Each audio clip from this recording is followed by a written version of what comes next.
Sometimes choosing love is illogical, like wearing a monocle to see a camel pass through the eye of a needle. It's choosing kindness over ego, to be like a flock of geese instead of the solo eagle. Right now we got it twisted like we're Golem, we're Schmeagol, fighting over what's precious. Which triggers our defenses, causing us to build fences and even walls. Primitive Neanderthals, we're racing towards our extinction, but there is a distinction because we're watching our senses rise as our common senses fall. It's supposed to be all for one and one for all, but it's guns for some and bullets flying at the Walmart. Bullets flying at the school, park, land, Columbine. So many tragedies to name, but there's just not enough time. Right now, safety is an anomaly. Even worse, it's a commodity, and the price is never right when we sacrifice human lives. So what's it all worth when we're playing at our worst? They say we want change, but who's willing to go first?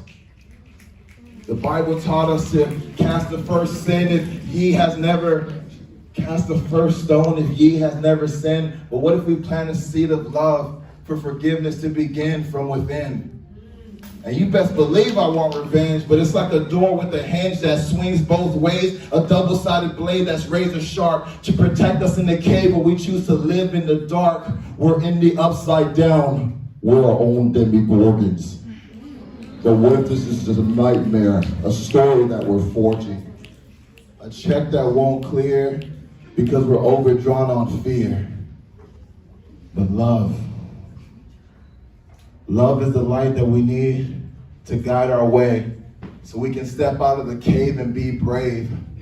Soon we'll feel the sun on our face after the thunderstorm, knowing it's a mission day by day to make kindness the new norm. To choose love is a focus on the ripple that you make. You won't see the impact right away, but keep going because it becomes a wave. I was taught to fight for love's sake. But I'm going to say, how about we choose to love for love's sake, to celebrate the diversity that truly makes America great.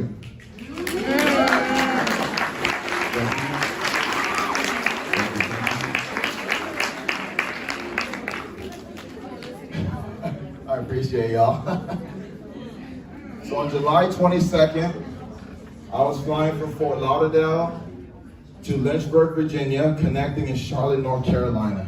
And this was the beginning of about 8 weeks of travel. In the summer, it's my craziest time. I travel all over the country, speaking at schools and speaking at organizations, talking about leadership, kindness, resilience, all these things. It's one of my favorite times because I get to impact so many lives, but it's the craziest time because I'm gone every single day of the week. I'm only home about 1 day a week in a different state almost every single day. So July 22nd was the beginning of all that. And right away, it was bad because there were thunderstorms, so I was delayed from Florida to Charlotte, got stuck in Charlotte, got changed on my plane. Finally sitting down on my plane to Virginia. And I'm there. By the time I'm on the plane, I just got my headphones on. I don't really want to talk to anybody. I'm over it. I'm just trying to figure out how to get to my hotel, get to bed so I can get ready for the next day. We're on a small plane, so there's 2 rows here, 2 rows here. I sit in the aisle seat because I like my freedom. I like to get up and go whenever I want. This young lady sits next to me. She introduces herself. She says, "What are you going to Virginia for?" I said, "Well, I'm going to speak." She says, "I'm going for a music camp." And what you have to know about me is I love music. Anytime someone brings up music, I want to talk about it, especially if they're performers, I want to collaborate. But that day, I didn't give a crap. It's like, I'm just going to focus on me. It's like, hello, nice to meet you, whatever, back to business. Headphones on, take off. About half an hour in, she's like, "Hey, I have this single I'm about to drop." And in my mind, I'm like, all right, she really wants to have this conversation.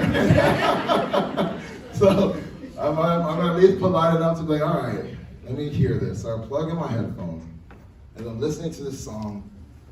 Right away, just hearing her voice, hearing the melody, it starts to like melt the iceberg that was on my heart.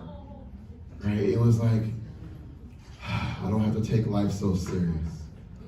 So after I listened to her song, we started talking about our passions and all the things that we're trying to do in our lives. So I'm like, great, we finally getting to Lynchburg. We're finally there, and the pilot says, "Ladies and gentlemen, due to thunderstorms, we cannot land in Lynchburg. We have to go back to Charlotte."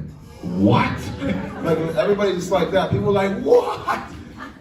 But fortunately, I was already in a better state of mind because of this song and this conversation, so I already knew what to do. I already booked a lift. I can take a lift all the way to Virginia, which is about 2.5 hours, a couple $100, but it's already covered by insurance, so I'm good to go.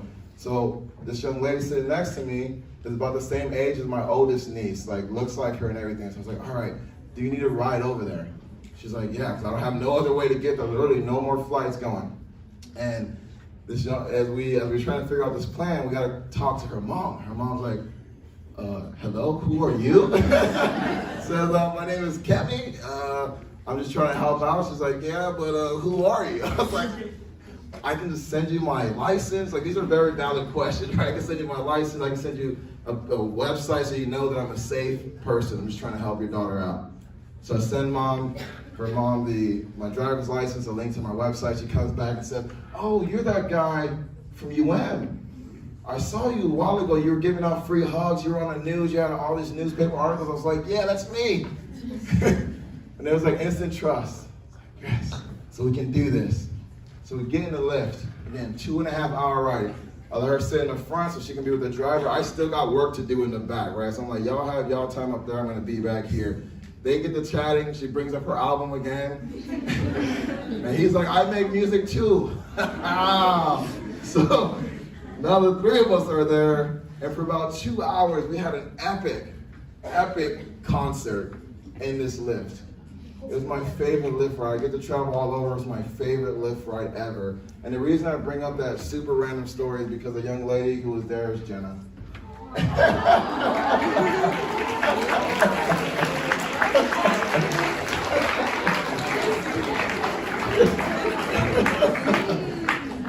And she told me about this event, and I just think about the power of it. So I was like, absolutely, I'll do this.